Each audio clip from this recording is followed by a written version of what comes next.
former British Prime Minister Gordon Brown has issued a stark warning. Donald Trump's aggressive tariff policies are weaponizing the global trading system, pushing the world economy to the brink of a catastrophic breakdown. He's urging a coordinated international response, a global rescue plan, to mitigate the impending economic crisis. Brown's urgent call, delivered in a compelling BBC Radio 4 interview, echoes the gravity of the situation. He paints a picture of a global economic order teetering on the precipice, a direct consequence of President Trump's protectionist trade war. The scale of the threat, Brown argues, demands a response as decisive and coordinated as the international efforts that successfully navigated the 2008 global financial crisis.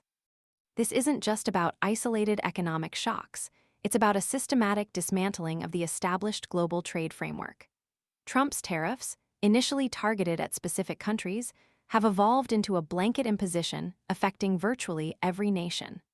While a recent partial retreat from the most extreme measures followed a significant sell-off in U.S. government debt, the damage is far from undone. The lingering 10% tariffs levied on goods from nearly every country represent a persistent drag on global economic growth.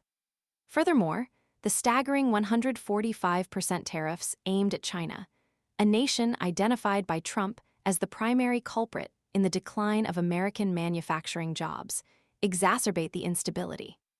These actions, Brown contends, are not merely economic policy decisions. They are deliberate attempts to reshape the global economic landscape through aggressive, unilateral action.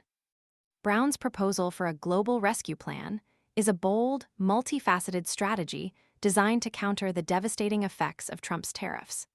Key components would include synchronized interest rate cuts by central banks worldwide. This coordinated monetary policy easing would aim to inject liquidity into the global financial system, stimulating economic activity and softening the blow of reduced trade. Furthermore, it would require governments to collaborate on fiscal stimulus measures, potentially including targeted investments in infrastructure and other growth-enhancing initiatives. The goal is to create a bulwark against the negative ripple effects of disrupted trade flows and declining investor confidence. This would necessitate a level of international cooperation unseen since the 2008 crisis, requiring nations to put aside their differences and work collectively to preserve the stability of the global economy. The implications of inaction are profound. Brown's concerns are underscored by comments from Charlie Bean, former Deputy Governor of the Bank of England, who highlighted the chilling effect of global uncertainty on business investment and consumer spending. This sentiment adds further pressure on Andrew Bailey, the current Bank of England governor, to consider loosening monetary policy. The current economic climate is characterized by growing apprehension and uncertainty, hindering economic growth and potentially triggering a deeper recession. Brown's call for a global rescue plan isn't merely a suggestion. It's a desperate plea to avert an impending economic catastrophe. The question now is whether the world's leaders will heed his warning and rise to the challenge of orchestrating a coordinated, international response before it's too late.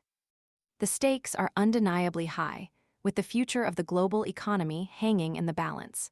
The failure to act decisively risks not only economic instability, but also the erosion of trust in the international system, potentially paving the way for further protectionist measures and escalating global tensions.